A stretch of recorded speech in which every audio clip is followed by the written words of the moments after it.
ब्रजभूषण जी के जीवन में घटी सच्ची घटना भी है। बात उस दौर की है जब हमारे देश में कंप्यूटर रेवोल्यूशन शुरू ही हुआ था। तमाम बड़े सरकारी ऑफिसेज में कंप्यूटर लगाए जा रहे थे और एम्प्लॉइज को उन्हें चलाना सिखाने के लिए ट्रेनिंग दी जा रही थी। ब्रजभूषण जी हमेशा से पढ़ने और नई चीजें सीखने के बड़े शौकीन थे। उन्होंने न सिर्फ लिटरेचर बल्कि रिलीजियस किताबें भी बड़े इंटरेस्ट से पढ़ी थी। बल्कि उनकी पत्नी के शब्दों में कहें तो रामायण और गीता तो वो घोट कर पी गए थे। अक्सर घर और ऑफिस की महफिलों में बहुत सुंदर शब्दों में रामचरितमानस की चौपाइयां और गीता के श्लोकों की बड़ी सिंपल और इजी एक्सप्लेनेशन देते थे। अब जब कंप्यूटर सीखने की बारी आई तो उन्होंने इसमें भी बड़े इंटरेस्ट के साथ पार्टिसिपेट किया, जबकि उनके साथ के बाकी लोग जाने क्यों बड़े बेमन से कतराते हुए ट्रेनिंग में हिस्सा ले रहे थे। उन्हें ट्रेनिंग देने वाली टीम कहीं बाहर से आई थी। 4 जवान लड़के जो शायद अभी अभी पढ़ाई पूरी करके निकले थे, इन्हें सिखा रहे थे। इस टीम में एक लड़का था जो बहुत कूल और काम नेचर का था। बड़े पेशेंस से इन लोगों को सिखाता था और कभी भी बेवकूफी भरे सवालों पर गुस्सा नहीं होता था।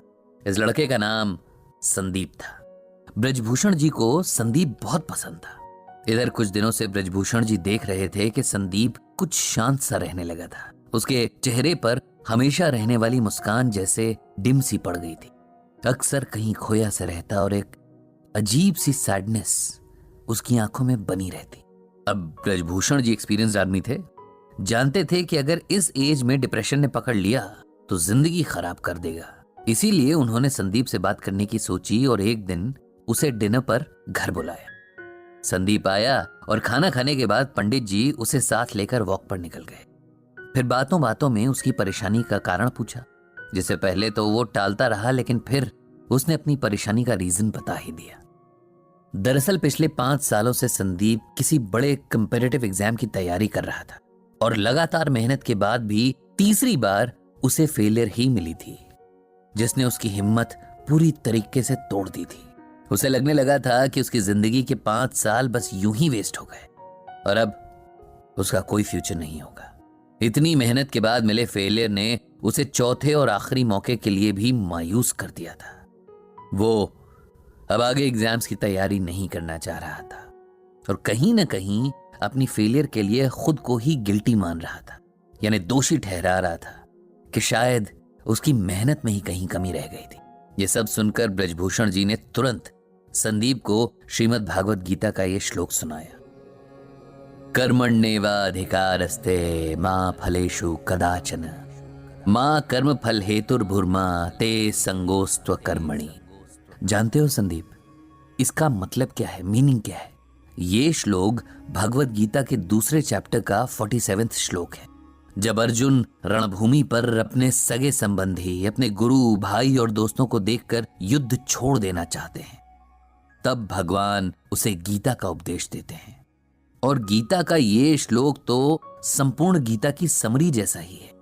इसका अर्थ अगर समझ लें तो जीवन की सारी परेशानियां दूर हो जाएं। संदीप ने पूछा कि आखिर क्या है इस श्लोक का अर्थ और इसमें ऐसा क्या है जो आप इसे हर परेशानी का सलूशन बता रहे हैं?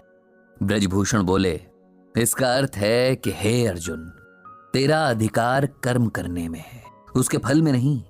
तू कर्म के फल के प्रति आसक्त ना हो या कर्म न करने के प्रति प्रेरित ना हो। सिंपल वर्ड्स में कहें तो हम में से हर कोई कुछ भी करने से पहले उस काम के रिजल्ट के बारे में सोचता है। जैसे बच्चे पढ़ाई शुरू करने से पहले फर्स्ट आने की विश करते हैं। बिजनेसमैन दिन की शुरुआत में ही शाम तक मटेरियल पूरी तरीके से यूज हो जाने की विश करता है। इंजीनियर नक्शा बनाने से पहले ही कोई मास्टरपीस बनाने की ख्वाहिश रखता है। हाउसवाइफ सब्जी काटने से पहले ही सोचती है कि आज का खाना खाकर तो उसका परिवार उसकी तारीफ करेगा। हर कोई अपने हर काम से अच्छे फल की उम्मीद करता है, जबकि हमारे हाथ में सिर्फ और सिर्फ अपना काम करना है। उसका रिजल्ट क्या मिलेगा, कैसा मिलेगा, कैसे मिलेगा, इस पर ना तो हमारा कोई कंट्रोल है और ना ही राइट। ये सुनकर संदीप बोला, अगर हम रिजल्ट की इच्छा ही नहीं रखेंगे तो उस काम के लिए मोटिवेशन क्या रह जाएगा? ऐसे तो हम कोई भी काम बस टाइम पास के लिए ही करेंगे, नहीं? ब्रजभूषण जी बोले, नहीं, इसका ये मतलब नहीं कि हम अपने काम में इंटरेस्ट ना लें या अपने एफर्ट्स में कमी करें।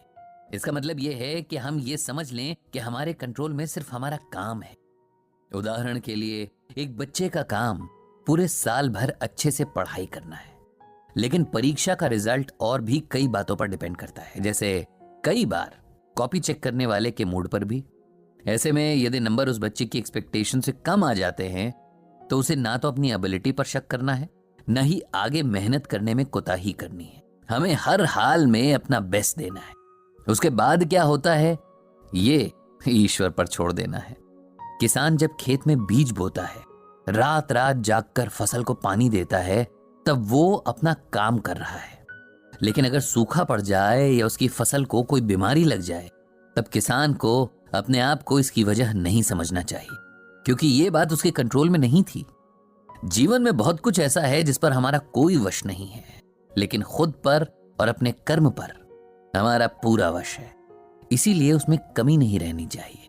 जब हम इस बात को समझ लेंगे तो जीवन की छोटी बड़ी बातों में हौसला नहीं हारेंगे, खुद पर विश्वास रखेंगे और हमेशा अपना सर्वश्रेष्ठ देने के लिए तैयार रहेंगे। ब्रजभूषण जी की बातों ने संदीप पर जादू जैसा असर किया। उसने मन ही मन एक बार फिर पूरा जोर लगाकर परीक्षा की तैयारी करने का फैसला कर लिया था।